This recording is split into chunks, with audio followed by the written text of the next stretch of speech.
Hi, I'm Ann, And I'm John. and this is John and Ann's Wrestling Podcast.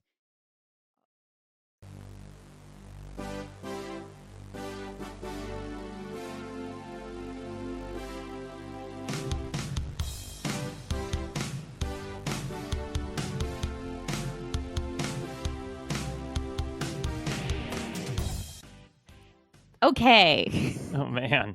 Who were those guys? We're so excited to have with us today on the pod our second ever guest. Yes, and first visual guest. Yeah, hopefully, if this all works out. Yeah. But please welcome Scotland Green. Scotland Green. Whoa! Hello. I'm so glad I brushed my teeth and changed my shirt for this Wow. visual podcast. Oh, my God. Yeah. Yeah, they're all the I feel rage good. now. I feel Visual good now. podcasts. Scotland. I almost introduced you as Mean Scotland Green because that's your yeah. Twitter name, and so I think of you as. I just changed it today, actually. Oh, did you really? What's it now? I changed it. It's Reverend Scotland Green, Esquire, MD. Okay, so we'll call you that from now on. After your new hero. After my new hero, Diamond Mike, someone who was briefly in the USWA in 1995. Oh, man, you love the USWA, too. That's your I do. jam. That's fun. Scotland hosts something called the Pro Wrestling Potluck, which, if you're not familiar, is a very fun Thursday night get-together. It's on Twitch and it's also on YouTube. Mhm. Of how would you describe it, Scotland? The best wrestling clips that you can find? No, I wouldn't say it's the best. It's a live. I would. It's a live weekly wrestling mixtape. So we go up and down. You know, I at least want to start with a good match and end with a good match, and then it's fun in the middle. And I take submissions from people and kind of each week build a little mix, partly based on the things I've gotten, but really sometimes I just go on my own weird flights of fancy, or we do like a gimmick episode. Like we had a 420 episode that I felt like I had to do. That was a lot of fun. And for example, on that one we did, and John called in, we did the wrestler or weed strain game show. In the middle of the show is about 22 minutes of wrestler or weed strain, and that's its own video on YouTube. Yeah, I got knocked out in the first round on that. It's hard. It was a hard one. It really was. I think I was only one where I was like, oh, I know this one. I think Daisy Hayes was the only one, and that was like the first one. That's the only one I knew too, because I looked them all up. Like I went to cagematch.net to look up wrestler names. It's great. And I just looked up wrestler names that kind of sounded like weed names, and then I went to leafly.com, a weed I source. also love that website. Those are like and my I two looked up. favorite websites. Yeah, they're both great, and I put them together. I found some weed strains that sounded like a person's name, and yeah, it was fun. I feel like next go around, because we're definitely going to do it again, I'm going to maybe like have the first one be a little easier, like not so easy to where it's like The Rock. Yeah. Or Indica, but like, a little easier, just so, because everyone was knocked out in the first round except for Andrew Heelan, the first competitor. Oh, that's right. Yeah. I mean, we all got, that's why I didn't feel too bad. We all got, and then even when you opened it up and it was all of us in the chat, none of us we're all striking out. I think I got one when it was open to everybody. Yeah. And it was still a guess. This is part of your Reverend Dr. Esquire era to write really difficult quizzes. It is. That's I fun. am in my my Reverend Scotland Green Esquire MD era for sure. Okay, so we can start on our little discussion. We have some little bullet points of things to talk about this week in wrestling. Yeah, we don't work off a script, brother. We just got bullet points and we go. Yeah. You got the fishbone. That's right. Steve First Austin up, would say. this week was the WWE Draft. Oh, yeah. I know. We're all huge WWE fanboys. I mean, you know me. I was on the edge of my seat. Yeah, the edge of your seat in another room on the TV.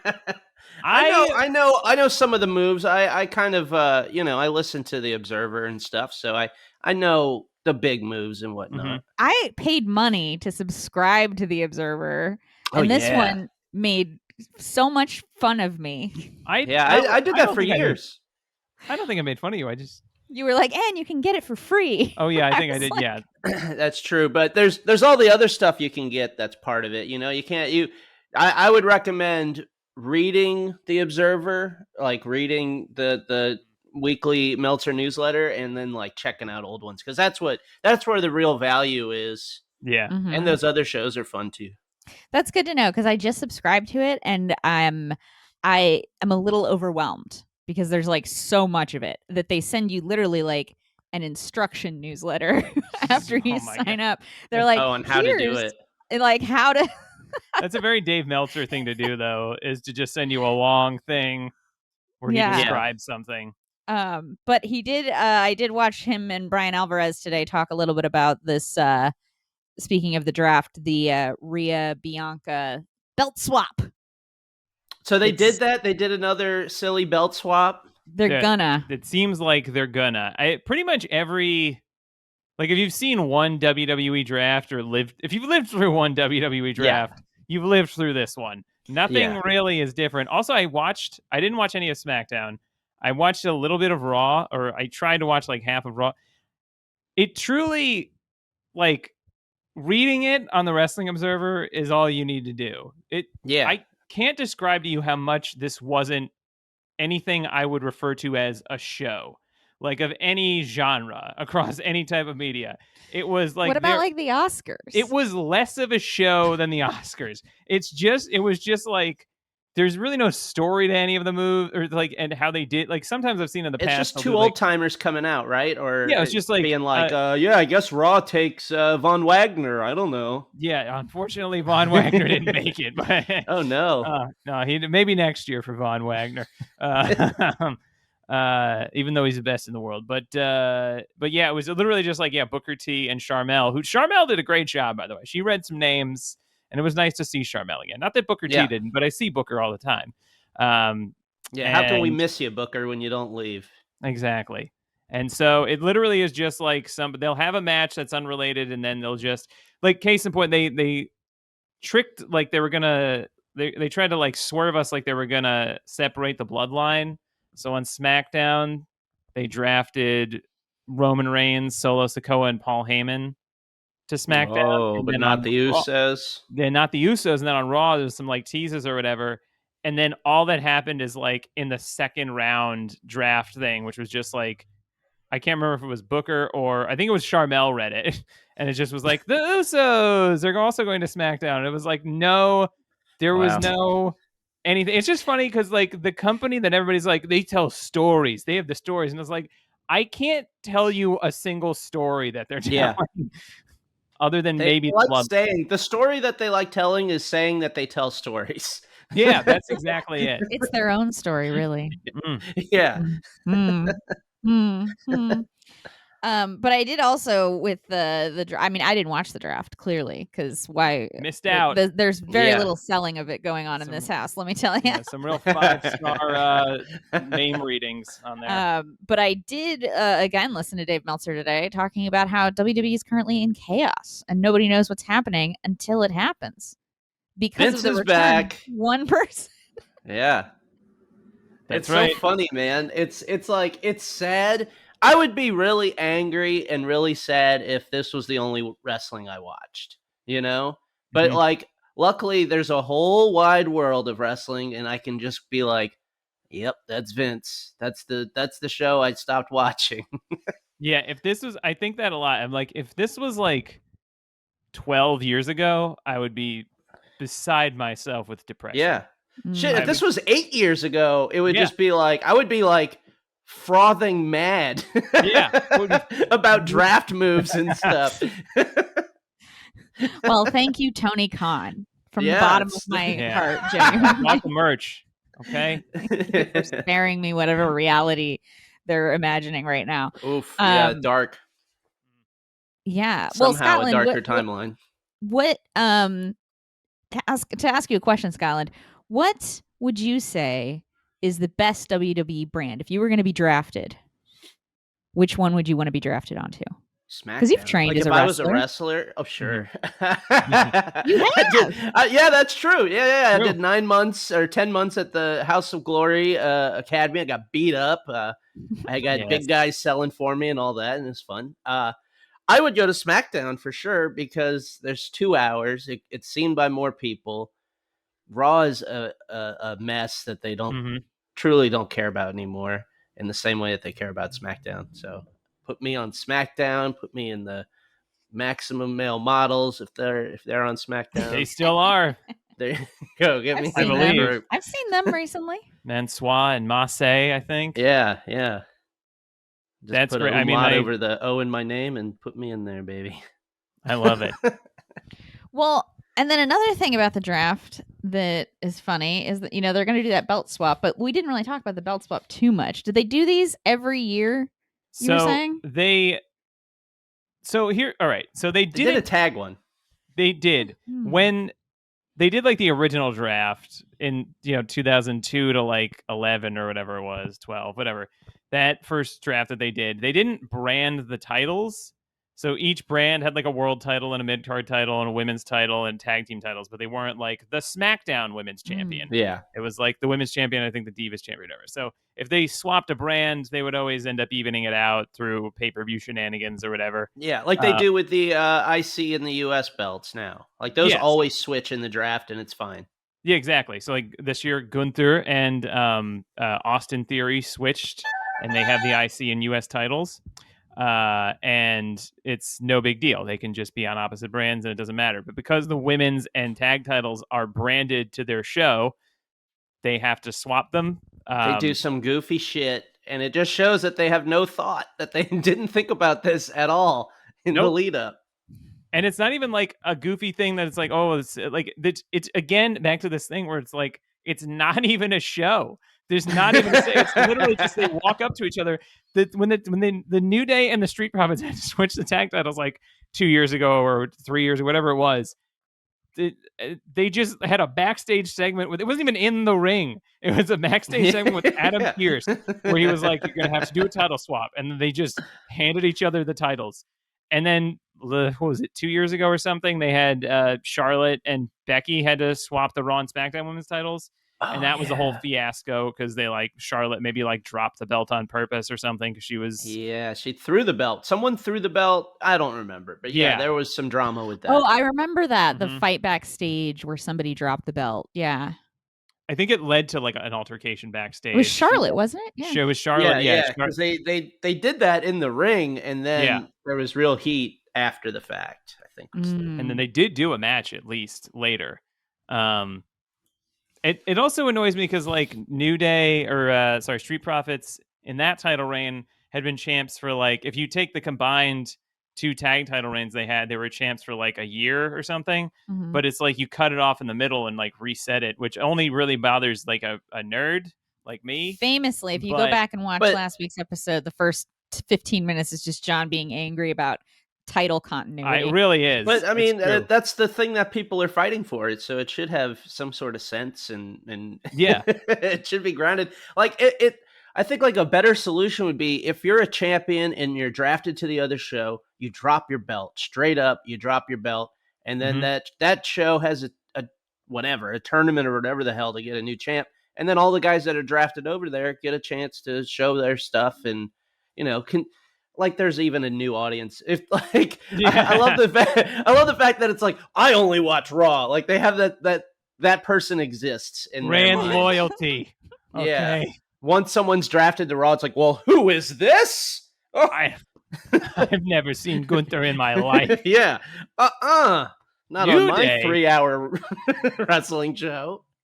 All I know about these separate brands is that Raw is clearly for Republicans because it's red, and blue is for or SmackDown is for the Democrats. That kind of is true in a way. Yeah, they're both for Republicans, really, but yeah. Yeah, it's definitely a fake battle. Just like the elections. Yeah.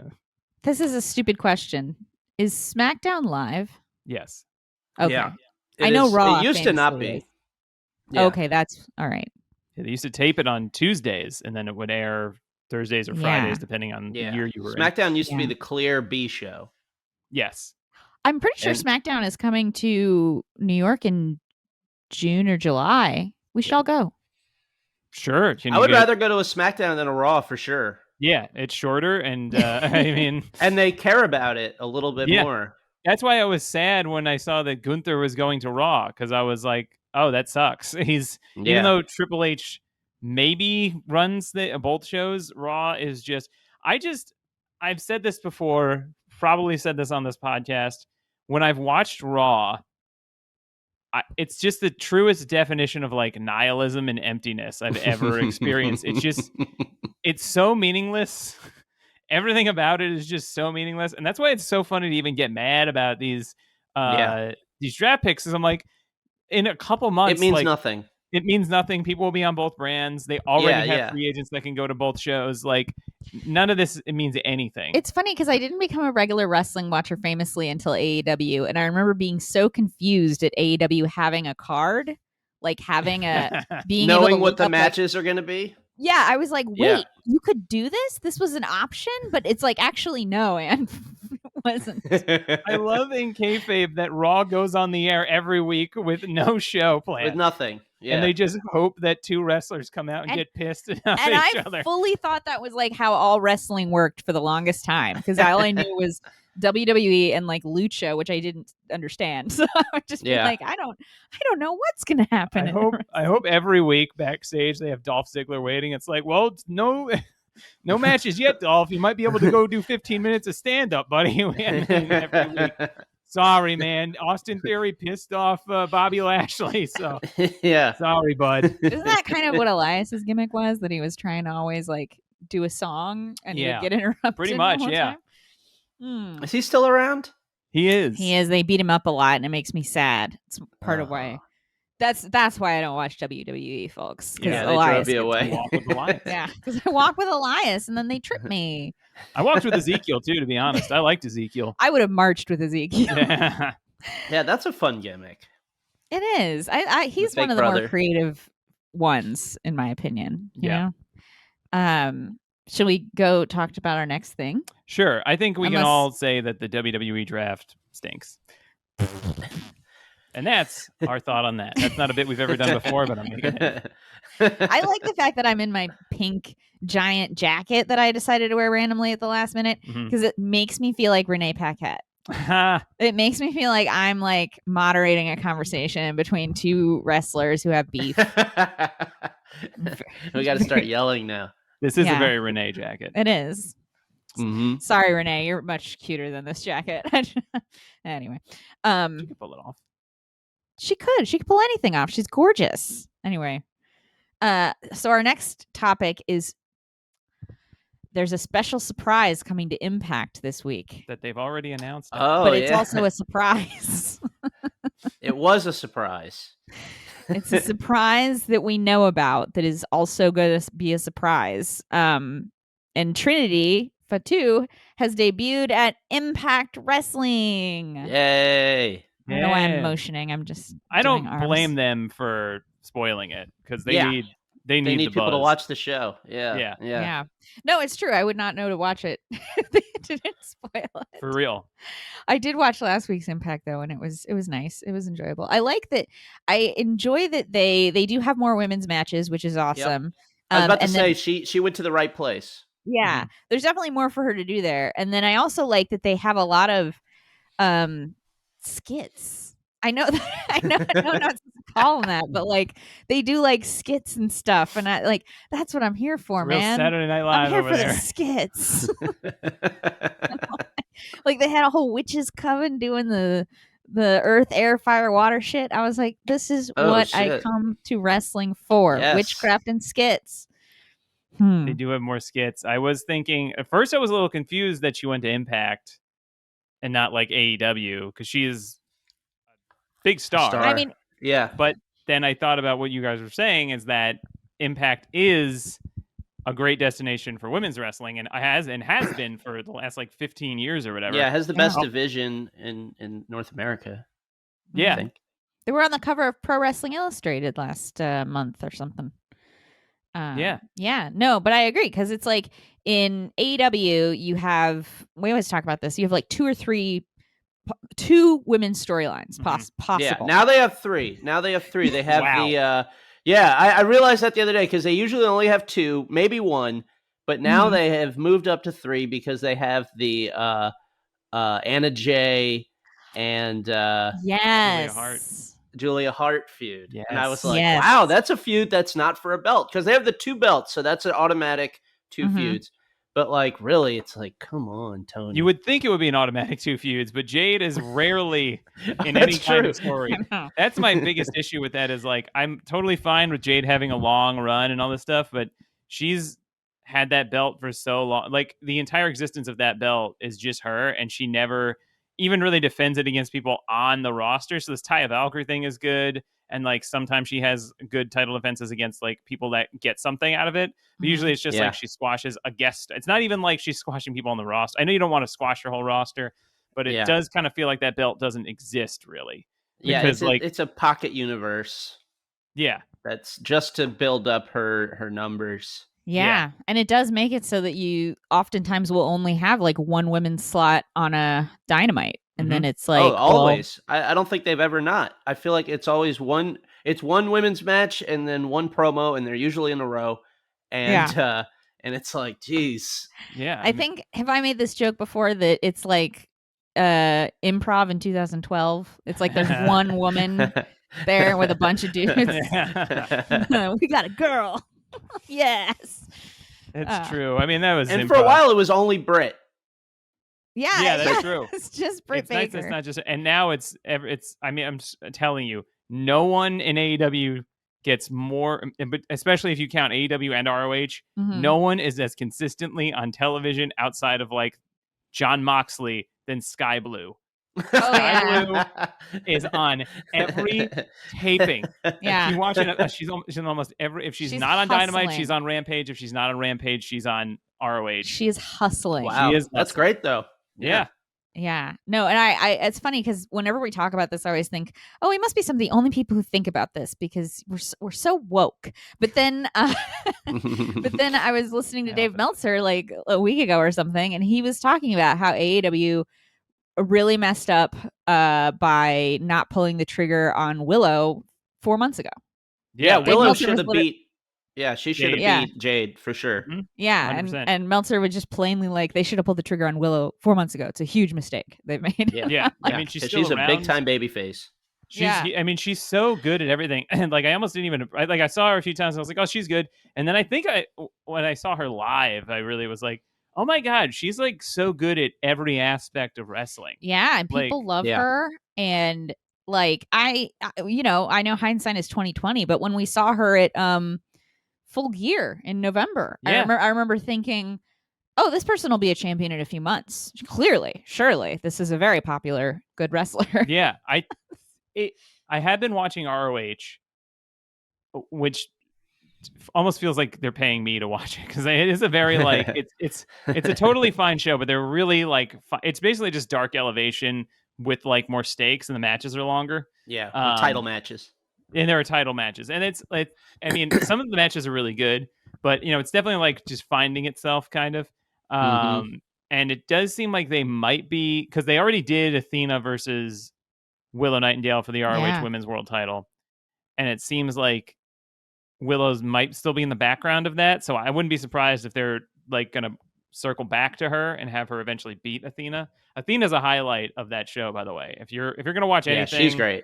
On ROH every week, if you want to dip your toe into ROH, the Athena stuff is always fun. I just want to put it out there that I actually think Willow could beat Jade like now, and that would be awesome. Oh yeah. Everyone would flip out. Everyone would love it. And then Jade gets to move on and grow. Yeah. I think you pitched something actually to our little group chat about Jade potentially losing the title and then what she could do afterwards, which I think. What was your idea? Well, she would drop the title, and then they would have the outcasts beating up the baby faces, as we've seen, and then who makes the save? It's Jade, and then they run away from Jade, and she's on the babyface team defending AEW against the outcasts, and I think that would be perfect. Yeah. That would be good. Because she's not even in that sphere. She never interacts with any of those women ever. No. Yeah, she never interacts with almost anybody. That's why it's always funny when she's like, I beat everybody here. And it's like, you haven't wrestled almost anybody on the actual roster. That's great. Nobody is more of an AEW original than she is. She's like never wrestled anywhere else. So the first match had Shaq in it. Yeah, exactly. She's been, nobody should be more offended at somebody shitting on that brand than her, because she is a cornerstone of it. Mm-hmm. Exactly. And so that would be great. We could also do Broken Jade. Whoa. Delete. Tony, delete the shit. Whoever she usually says. There's so many fun things that would be fun just because it's Jade, and she's like such like a tough gal that imagining her doing anything kind of theatrical like that is just immediately funny. Yeah, and she never like really steps out of her pocket, but I'm like, she's formed. You know what I mean? Like we've crafted the character. I believe in her at this point. I want to see her like step out of her comfort zone and do more stuff. Like I understand having her have the long title reign, but yeah, that's why, you know, AEW's loss is Impact's gain, because that is a big deal for them. Yeah. And they need it. Impact needs it. God bless them. I can't find the time to watch them, but I'm glad they exist. That's my exact feeling on Impact. I'm like, I've tried. I can't do it. But I hope I'm so glad that they exist. And I want them to continue existing. Yeah. It's something about it. There's too much. There's just too much. But that's good. Yeah, absolutely. Yeah. Find what you like. I can't figure out. There's something about Impact that makes it a little bit difficult for me to watch sometimes. And I don't know what it is. It's just either a vibe or maybe it's a style that I don't always gel with as much as I gel with like a Dynamite, or maybe it's just a rhythm to the show. I'm going to do some more research and figure out well, you got to watch a couple Impacts at this point. Yeah, well, I've watched several, but this is how I know, because I watch it and I'm like, I'm not getting as jazzed as I do when I watch Dark. You know, when I watch Dark, I'm like, ooh. Impact doesn't have, like, they barely have a crowd. Maybe that's it. It's very small. It still kind of feels like pandemic wrestling. It feels small. Yeah. Like it feels kind of small. And I think the fact that it does feel okay. I'm crystallizing this opinion. So like Women of Wrestling has the same issue and Impact. A lot of the smaller promotions have that issue where it's like there's a small crowd and you're in a small place because you're just filming it for TV. Fine. But like it's like an indie show, but an indie show, like I accept it. My brain accepts it because it's very DIY seeming when they film those indie shows, and it's kind of punky. But when I have that like wild. And but when I have that like super produced TV look with like a small crowd, I think the vibe is just a little off, because unless you're being super silly and like weird and like doing crazy shit, then it's like okay. But if you're just wrestling, it's just kind of, I don't know. I think that's what the issue is that I need more in one direction or another. It's in this uncomfortable, uncanny valley middle right now. I think MLW is right there as well. They're both MLW and Impact are very similar looking and feeling and roster wise. I think you're right on by saying it's like the smallness and the overproduced, where it's like if you're a small show, you want to be like a wild show. You want things to like ECW, you know? Yeah, it's like you don't. GCW. Yeah. It's like if it's too produced, it's like you feel like you're watching, like you said, a pandemic show or like a studio wrestling show. Yeah, because I'll watch the GCW shows easy. Like I find it very easy to watch a GCW show on Fight, and so I think if they maybe did a more handheld look, it might be. These are my notes for the people who produce Impact. Who's in charge? Yeah, I don't know who owns it now. Isn't his name Santino Marella? Yeah, who copyrighted the name because WWE let it lapse or something, or didn't care about it anymore. Impact is definitely in that. It's also very similar to ROH right before Tony Khan bought it. There was like almost indecipherable difference. Like there was almost no difference between the two of them.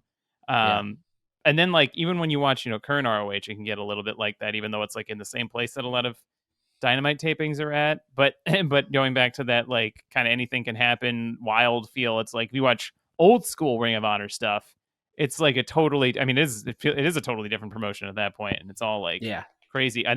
One other thing, instead of being silly in wrestling if you go to one extreme or the other, because I one of my favorite matches I've ever seen had literally no audience, and that was Walter versus Ilya Dragunov for the NXT United Kingdom Championship. And it was like right when they brought back NXT UK during the pandemic, and there was literally did not have an audience at all. It was just an empty like WrestleMania, that WrestleMania they did as soon as lockdown happened, where it was like they didn't even have fake crowd noise, which is nothing, and they just beat the shit out of each other for like and so it was like that I was also engaged in, so if Impact was just people shooting on each other or complete nonsense cartoon wrestling, that's what you need, Impact.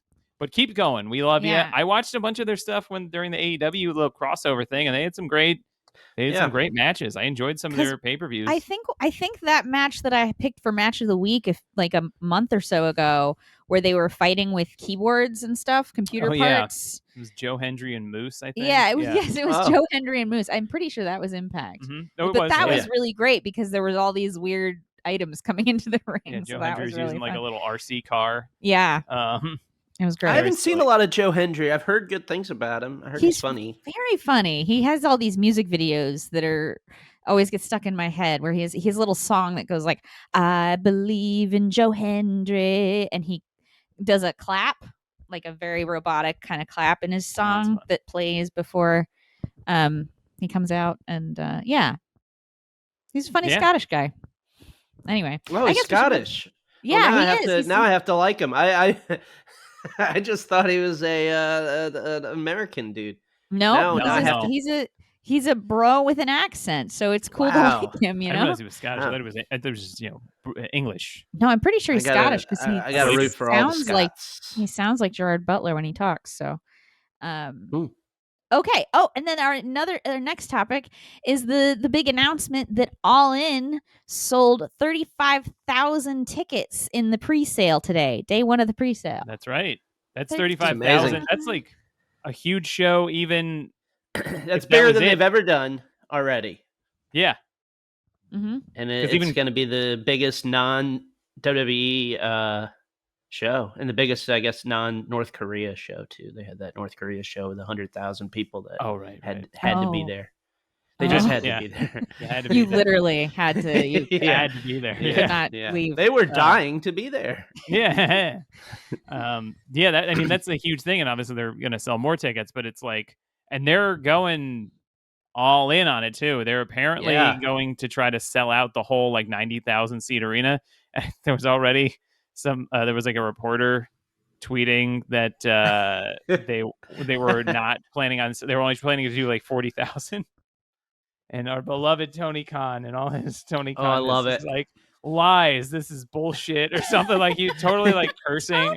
Like, he was like, you're lying. How's Tony. that? And he was like, it was something like, tell your friend Nick Khan to like shove it up his ass. He said, tell your agent Nick Khan to shove it up his ass. Wow. Directly like cursing out the competition. I love it. Tony Khan, I love it too. I love it. That's what you want out of a wrestling promoter. He's a wrestling promoter. He should be a maniac of some sort. Yeah. You know? I'm glad he's like a Twitter maniac and not a rapist like Vince McMahon. You know what I mean? Yeah, that's true. I was like, what's worse than a Twitter maniac? And you got me there. Yeah, I was like, it's just one level. No, they're very. Here's the tweet. He says, "Lies. What a load of crap. Tell your agent Nick Khan to shove it up his ass." Tony, we love you, you messy king. We love it. Yeah. Don't ever change. That's my CEO. Right there. That's our dark Brandon, Tony Khan. Yeah. We love him. Let's go, Tony. Okay, should we do Oh Shoot? Yeah. Oh. So this is we used to call this Gossip Corner. Now it's every other week. Trying to think of a new clever name for it. We've never settled on one. I like Oh Shoot. Oh shoot! Oh shoot! So at that, it's all the gossip that we heard about this week in wrestling. Okay. This is unsubstantiated bullshit people are just talking about. Yeah, which on most wrestling news websites are the headlines. Yes. Yeah. So, John, kick us off. Okay. So at that same Impact taping where Trinity Fatu debuted, it was in Chicago. So who shows up but the guy who apparently now goes to every wrestling show that's in Chicago? Yeah. CM Punk.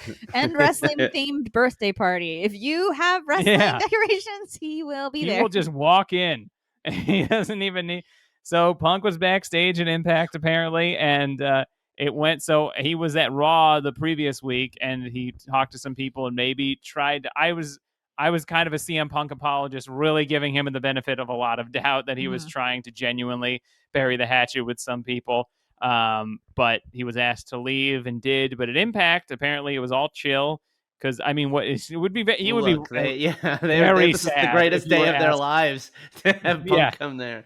if Impact, like if I showed up in Impact, they wouldn't kick me out. You know, so, they'd give Cheetah Dust a contract. Exactly, Cheetah Dust would be the digital media champion very quickly. And so he was backstage. Apparently, he played some Uno, is what I'm hearing. He was I did not hear that. Just totally I didn't chill. hear that either. Jordan Grace took a picture with him, tweeted or Instagrammed it. Yeah, so everything seemed fine. The CM Punk apology tour continues. Mm-hmm. Yeah, New Japan, Raw, Impact. Oh man, I hope he shows up in New Japan because, like, I was just in He did. He was at the first Mercedes show. That's right, Battle in the Valley. I also wanted to add to this that Joey Janela of GCW, in response to CM Punk showing up at Impact, announced that CM Punk would only be allowed at the GCW locker room if he watched the Rocky movies first. Enjoyed that tweet from Mr. Joey Janela. Joey Janela is a good topical joke guy. He knows how to stay. He understands buzz. It's so. I don't believe that CM Punk is such a movie guy. From everything I've heard, it seems insane that he wouldn't. But I do remember him being on Cole Cabana's podcast like over a decade ago and talking about how he had, so like 2010, right? How he had just for the first time seen Jurassic Park. Yeah, and you say he's a movie guy? I guess maybe he just talked about movies a little bit. We watched on the Potluck. We watched, and I split it up into like 6 parts or something. But there was some video of CM Punk for, I don't know, GQ or something, where he's watching all these wrestling scenes in different movies and breaking them down. And he hadn't seen most of those movies, and neither had I. That was like the thing. I was like, oh, I haven't seen that either. I'm just like Punk. Yeah, I'm just like Punk. CM Punk is the kind of guy who I bet he saw The Godfather once, and now he's like, I'm a real film buff. You may never have said that. I saw a Coppola movie. You ever heard of Coppola? You guys ever Star Wars? Classic film nominated for Best Picture. I'm just saying. I like the classics. Yeah, I dig down deep. Get Empire Strikes Back. You ever heard of that one? Oh wow, deep cut. Wow, I would. I would love to see. Have they ever done wrestling in Star Wars? I think they've maybe done like fight pit, like underground fighting things. Yeah, I don't think we've seen any wrestling in Star Wars. Well, they had that Coliseum in the Clone Wars. Probably did some wrestling moves. I bet in the books they had some shit, and it's not canon anymore. In the comic books, they probably had some. I don't know why we're some trying shit to think. with 3PO. Yeah, where it's R2 and 3PO end up being in a tag match. That you know where that might have happened is on that Droids cartoon. Something like that could be, because that was very much just like a Saturday morning cartoon. Oh man, I would love to do that. Yeah, I was about to sit here and go like, why are Scotland and I trying to think of it when if you don't know a Star Wars thing, there is no way that he and I are gonna know a Star Wars thing. True. And if we did, you would literally just melt. Like you would like disappear. If I didn't know about it, you would disappear in a puff of smoke. Well, I would love to see the Star Wars, and I would hope that it was a work. And it was not a shoot, because I don't like that when it's. I mean, I don't love it when it's a shoot. And something I've noticed in stuff when wrestling's in stuff is like often, as we've seen on the Potluck, because we see a lot of clips from like sitcom wrestling and media, episodes. And it's often a shoot. Like it's often wrestling's often real. But sometimes it's not. Like sometimes they'll make it a work or whatever. But I have noticed almost never I can't think of almost a single time that a wrestling fan has been portrayed on any sort of TV show or movie where they don't understand that it's a work. Yeah. Wrestling fans always are just like kind of dumb, like bloodthirsty, kind of like adult children. Yeah. That just are like, oh, the Macho Man's gonna kill Hogan, and it's just they're very, I don't know. There's never like smarks. You don't see smarks on TV. Yeah, smarks are not represented in television. I have this is a potluck preview, but I'm sitting on an episode of Alvin and the Chipmunks from the 80s where they end up wrestling, and there's no smarks in that. Wow, that's exclusive for us. That we can break that exclusively here on John Ann's Wrestling Podcast. Yeah, who knows when it'll actually find its way to the show? But I have that saved. Rumor mill is saying, yeah, Alvin would be a smark, or maybe Simon. Simon would, yeah. Simon would. What else do we have on here, John? Okay, so we had a few small things. Gunther is he's married to Ginny, formerly an NXT UK superstar. Did you send them a gift? Retired. I have not sent them a gift yet, but yeah, that wasn't there. And the reason I wanted to gossip about this is because I'm pretty sure that the timeline of all this was that Walter was a big star in the UK and he did a lot of stuff in the US too, but he didn't, and he was clearly like a guy that should be signed to NXT when NXT Classic was like Triple H's like took all the best indie wrestlers and made like the biggest indie promotion in the world. So Walter was like, ripe for this, but he didn't want to leave. He lived in Austria, I think, or somewhere in Europe, and he didn't want to leave because he was married and he lived there. And then the compromise is like, I'll do NXT UK so I don't have to leave home. And then I don't know if there was a crossover between, because he's now married to somebody else. So I don't know if there was a crossover with Ginny, who was, and they are with him wrestling in NXT UK. I don't know if there was a crossover there, but now he lives in Florida or whatever. And Monday now Night he's Raw. like cut up, lives in Florida, and is married to a former roster member of NXT UK. Yeah, we got him. We got him. We got him. We did get him. We got him. And yeah, like you said, he's all cut up now. He's in shape. You were surprised at seeing an older Walter match on because I think you watched Speedball versus Walter. I did. Oh yeah, from Potluck, which was a great example of a really like cinematically filmed. Like I love the way that was. filmed. That was a company called Riptide Wrestling that I haven't heard a lot from. Someone submitted that match to me. They submitted a couple, and they had they shot it differently. It had like 3 big spotlights, and it was very cinematic. It was cool. Yeah, it looked really dramatic and was compelling. A compelling match. It really looked like a movie. It was like, so I think somebody said it looked like Lucha Underground, which is something that also would do that. But yeah, Gunther, man, he's a little he could be on a reality show. I'm just saying, there could be a reality show about Gunther. Oh yeah, I would watch that.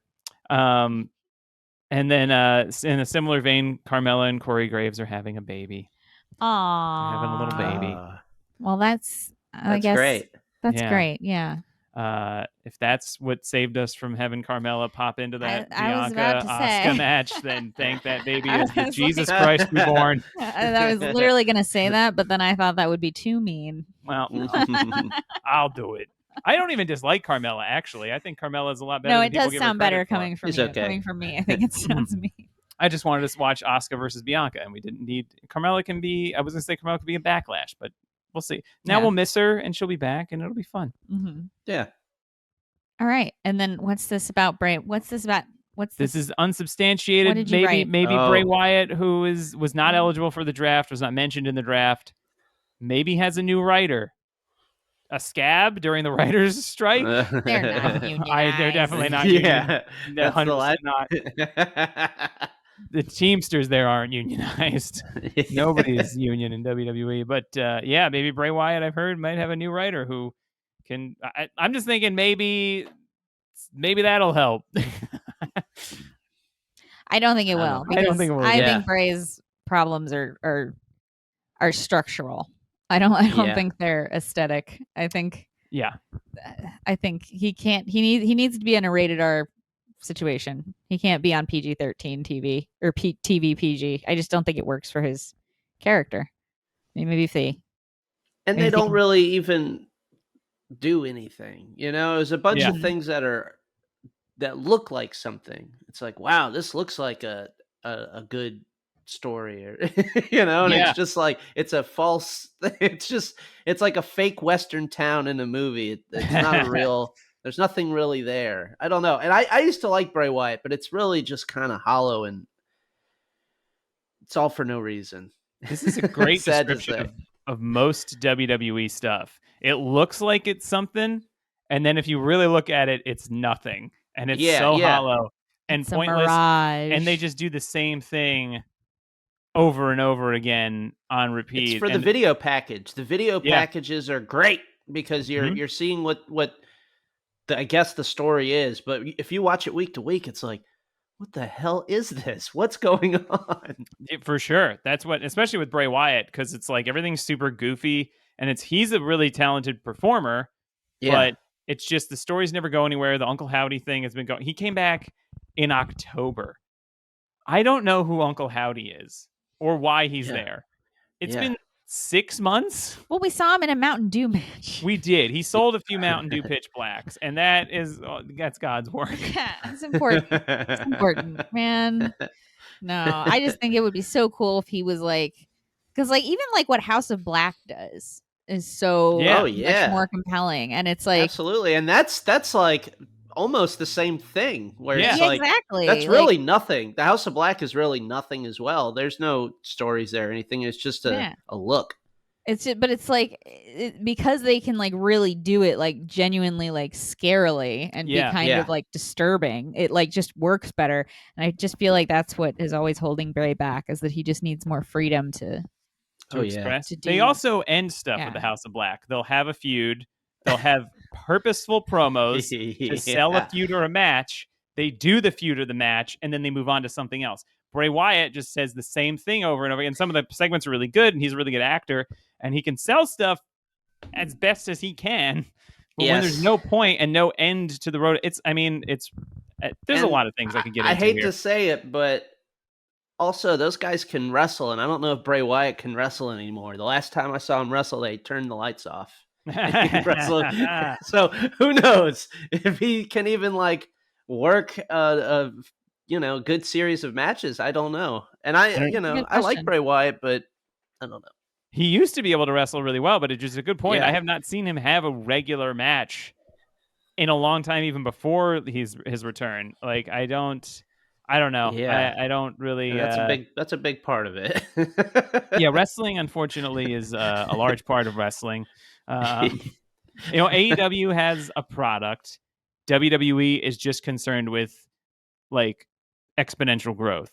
You know what I mean? That's that's the thing. They're a corporation. Yes, and that's a thing with a lot of businesses. It's like eventually, if you grow too large, you just are trying to grow, and then it's not sustainable, and also you don't really care about your product anymore. And it definitely shows. They don't really seem to care, and they don't care if we care.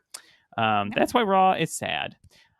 But so maybe this new writer will give Bray Wyatt some Bray, life. if you're listening, we really love and support you. We do. I genuinely do. I want you genuinely to really be like you as a guy. I would love it to. I would and as a wrestler, we love you. I would be over the moon if I met you. So. Oh yeah, I'd get a Mark photo with him. Oh, for sure. Aww. With a Mountain Dew Pitch Black. Yeah. Oh my God. I would go buy one just. I would too. I'd probably like it. I like Mountain Dew already. Yeah. Oh yeah. Been a while. Probably fun. Yeah. Like we're all gonna buy Mountain Dew because of Bray Wyatt. I looked for it. I'm not gonna lie. I looked for a Mountain Dew Pitch Black after that match, so it worked on me. I was gonna drink one on Potluck because I found a Lucha Libre match from like 10 years ago or something that was also in a black light. So it was our Pitch Black match of the night, and I was gonna drink that, but I couldn't find it. Oh, I almost got you. Yeah. See, Mountain Dew couldn't hold up their end of the bargain. No. WWE and Bray did their thing, but Vince brought them eyes, and it was up to them to take it the rest of the way. Damn supply chain. All right. Well, we I think that's the end of the time we have with you, Scotland, but Yeah. we Thanks don't want to for having dominate me. This your was whole great. evening. So Thank you for doing this. yeah, thank you so much. This Mr. was really Green kind of you. Mist. Oh yeah, can I plug my things? Yes. Follow Yeah, me. No. plug. Yes, please. plug Mr. away. Green Mist on Twitch, Mr. Green Mist on YouTube. I do my pro wrestling potluck Thursday nights at 9 p.m. Eastern, and they go up on YouTube later on the weekend some point. That's right. And if you're getting the chat, if you're on the Twitch, Oh, We'll it's put great. the links in the below parts. Oh, thank you. that's right. Yeah, get in the chat. You might title an episode. Who knows? Yeah. Also, it's Mr. Green. It's Mr. spelled out, right? Oh yes. M-I-S-T-E-R. We'll put it in the thing. No, I was saying everything. Okay. All right. All right. We'll do it. All right. Thank you, so Scotland. much. Oh, that was great. That was our friend Scotland, Mr. Green Mist. Mr. Reverend Scotland Green, PhD Esquire, I think. Was it the whole thing? I think so, yeah. Okay, so now we're gonna do the awards. Dun, dun. Wait, shut Yeah, up. sorry. We have music.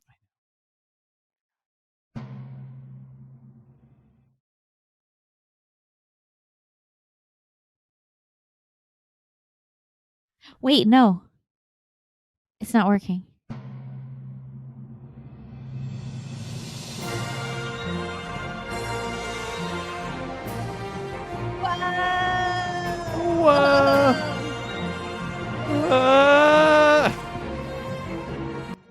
Okay, it's time for the awards of the week. The awards of the week. Okay, first up is promo of the week. Promo of the week. Okay, so you go first. Okay, so my promo, I changed this a few times because I kept thinking of new stuff. Yeah. But the one I think that hit me the most emotionally was Ty Mello telling. So Sammy, I saw this. So Sammy Guevara has been in the Four Pillars little feud with for the AEW World Title with MJF, Jungle Boy, and Darby Allin, and Sammy Guevara has essentially sold out to MJF. So if they have but they might not, but if they do have their match, he said that he will accept money to lay down for MJF and just take a loss. And Ty Mello came up to him, his wife came up to him, also a wrestler in AEW, and she was like really beside herself and emotional about this. She was like, this is like your dream. It's so important to you, and you work so hard. And this is like, it like kills me to see you like selling out for this. Like, you know, for what, money? Like, you don't. This is like, I don't want to see you do this. Like, just. And he was like, look, and he was trying to defend himself, and she yelled at him. She was like, no, you listen to me. Don't do that. And it was just like a really genuinely. His reactions to her were really great, and it was a really great promo. I almost forgot about it, but it really sold me on this. It made me want to see Sammy almost like win. Yeah, no, I liked it too. It humanized them as a couple, which is tricky. They just had to ride that like everybody being grossed out by them phase. Yeah. And now I think they'll be beloved very soon. Yeah, they're kind of like also being like adorable idiots works for them. Yeah. Like really well. Yeah. It's a good brand. Yeah. It's a fun character, in my opinion. Is that all you want to That was all I wanted to say. That's my promo of the week. That's your promo of the week. Okay, mine. Well, first as a runner-up was Bailey on Rhea Ripley's Instagram account, writing 2 comments because the WWE and Rhea Ripley shared an Instagram video that was Rhea like faking out a fan, acting like she was going to give him a high five and then doing one of these. And Bailey commented underneath, "I fake out fans all the time. Where's my video?" And then a second comment under that, "I hate this account." That was a runner-up for me of promo of the week. But the actual award is going to go to the Firm again. Stokely Hathaway and his goons kidnapped Isaiah Cassidy from the Hardy brothers. No good, big deal. They were beside themselves. And they had Isaiah up on the top shelf of a warehouse, and they threw him down. They said they'd let him go. First, they said they'd let him go if they agreed to let them go to the to tell them where the match was. And then they did, and they threw him over the side anyway. Mm-hmm. But I just love the Firm. I think they're great, and Mhm. I think that I hope to see them do a lot more. I like the Firm, and I like the Hardy Brothers, and I'm excited for this deletion match. Yeah, they I'm surprised I didn't even pick Jeff's promo from the week before about not being a screw up anymore. That got me too. Yeah, no, but that's my promo of the week. That's right. All right, match of the week. Match John? of the week. Match of the week. I mean, there's a lot of good stuff that happened. I really can't give this to anything other than it was a New Japan Pro Wrestling match between Shingo Takagi and Taichi for the KOPW Championship. Now, the KOPW Championship is sort of a unique title. Theoretically, it stands for King of Pro Wrestling, but they've never actually called it anything other than KOPW. So it's unless it's supposed to be the Copwood Championship. So the KOPW Championship is something where people fight for it throughout the year, but you are only like the interim champion essentially, or the provisional champion is what they call it. And then if you have the title, it used to be a trophy actually, and now it's a belt. If you have the title on December 31st at 11:59 p.m. At the end of the year, then you are declared the champion of that year. So Shingo was the official KOPW 2022 champion, and he had been up to this match the provisional KOPW 2023 champion. So these matches always have like a gimmick, which a stipulation, which is uncommon for New Japan. New Japan matches are very straightforward, usually just straightforward singles or tag matches. There's not a lot of they don't do a lot of stipulations. They don't do a lot of like no holds barred. They don't do like ladder matches or last man standing or stuff like that. The KOPW thing always has stipulation. When Toru Yano, I don't know why can't I say his name, Toru Yano was the champion. He was like the guy that first had it. He's like a comedy wrestler, right? So he does a lot of like very silly stuff. Like he'll like try to tape his opponent's hands to the guardrail and get a count out, or trap him, like roll him up in the ring apron or something. So with Yano, it was always like silly gimmicks, and they would just be these like kind of comedy matches, and they were great. But with Shingo, he's like dragon warrior guy. Like he's just having like really aggressive, like long, incredibly hard fought matches, and he turned this thing into like a real championship. No shade to Yano, I love Yano, but this is a different thing. And Taichi also is like kind of low key one of the best guys in New Japan. Shingo is high key one of the best guys in New Japan. It's very obvious, but Taichi is a guy who's like maybe not as appreciated as much, although I think the fans do like him a lot. And they had this like crazy hard fought. It was a 3 out of 5 falls match. So you had to be the first person to get some combination of a pinfall, a submission, a count out, a TKO, or a knockout. A TKO being like ref stoppage. And it was just this incredible, it was like 45 minutes. They beat the shit out of each other. It was just this nutso match that I watched on Saturday morning. And it would be remiss for me to give it to anything else, because that was just like the thing that hit like those guys. And Taichi won it, and maybe he'll actually hold it for the rest of the year. I don't know, or swap it back and forth. But Taichi deserves a lot of credit, and Shingo also does as well. But go Taichi. So that's my match of the week. That sounds like a really great pick. Really justified there. It's cartoonish how different our picks are going to be. Yeah. It's okay. I assume you did not see this. No, but it's like almost a caricature of me versus you as to what this is about to be. So like my pick is Harley Cameron fighting a woman named Mafiosa. Wow. On AEW Dark. Wonder if I'm related to her. Now, yeah, I'll give you one guess what Mafiosa's gimmick is. Firefighter? No. That's all I got. Mafiosa. Hang on. Listeners won't be able to see what I'm doing, but I'll ask John to describe it. Oh, my grandmother. Yeah, she does the Italian chef hands. And the whole crowd. This girl is a jobber. It was a squash match, like we knew Harley was going to beat her. Half the crowd was doing this. Yeah, that's she was over, and it was such a good match because it was short. It was like 4 minutes, and and it it was really acrobatic. Like they were jumping all around and flipping around because they're both very athletic and they're about the same size, so they can pull off a lot of stuff really well. And they just like, she kept like, Mafiosa would do this all the time as part of her move. She knows how to get over to people. And then like at certain points, like Harley starts like making fun of her, and then Harley also has all her own little moves because she's got the like kind of bimbo like brand, and so she's always doing like little like stupid move. So it was just this really theatrical, like fun to watch wrestling match because it's two strong characters playing their games with each other, and it was just really fun to watch. Like I watched a lot of matches to try and pick a match for this week, and that was the one that I saw, and I was like, this is it. This is the match that's made me the happiest. That's a great match to tell people about too, because then you spread the word. Yeah. Also, I mean, AEW Dark is a very good wrestling show a lot of the time. Yeah. And I'm sad if they are getting rid of it, but well, they're getting rid of, I think, Dark Elevation. Oh, okay. They're keeping Dark. I think they basically just replaced Dark Elevation with ROH. Oh, okay. And ROH is basically just, like I said before, Dark Elevation with like more stakes, and the matches are longer.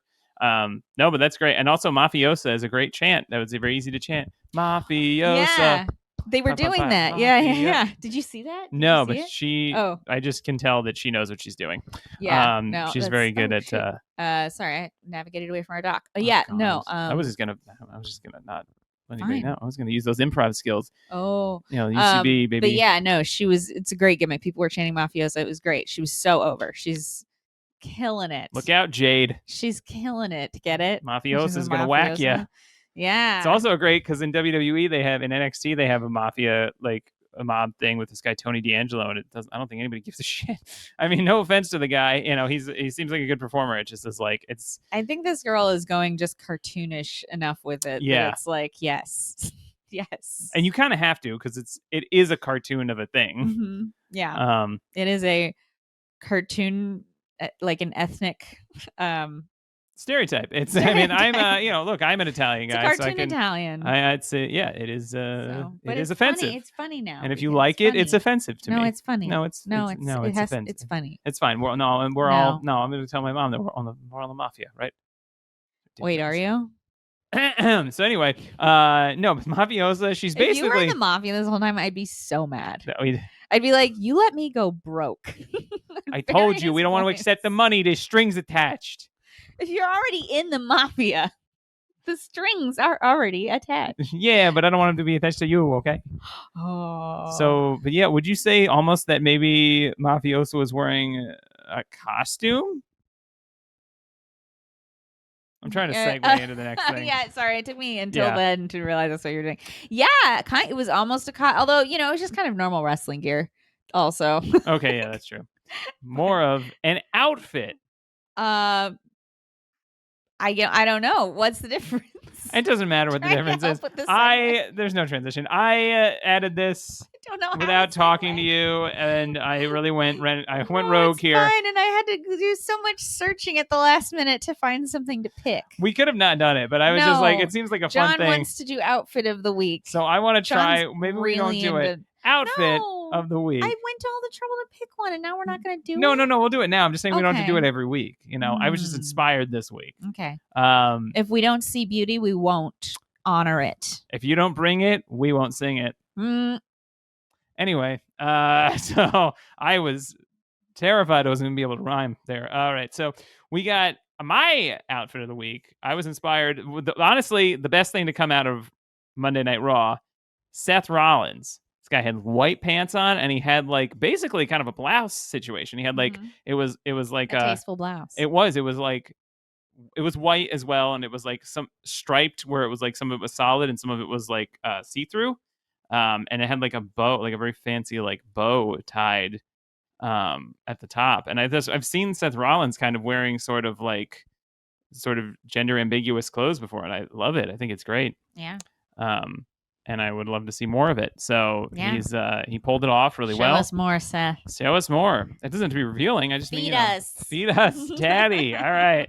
But that was my pick, Seth freaking Rollins. Well, I had to scramble like a mad woman when I saw that he had picked outfit of the week, because I was like, I cannot let him have an outfit picked out, and I don't have an outfit picked out. I look like a slacker. Mhm. So then I looked all around. I looked at every wrestler, and the wrestler I thought had the outfit of the week was MJF. Of course, because he always is there for me. He's always serving. He's always giving. He is. He had a paisley red shirt on, like a silk paisley red shirt on, like a blouse, also a tasteful blouse, shall we say, and a vest.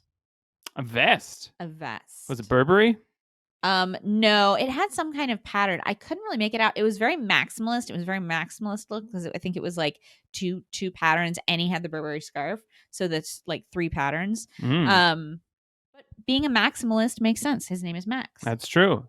That could be. Well, now we know it's Maxwell, but yeah, that's. I mean, look, MJF's always a solid pick. He's got the money, so he's always going to be well dressed. Yeah, but that was my outfit of the week.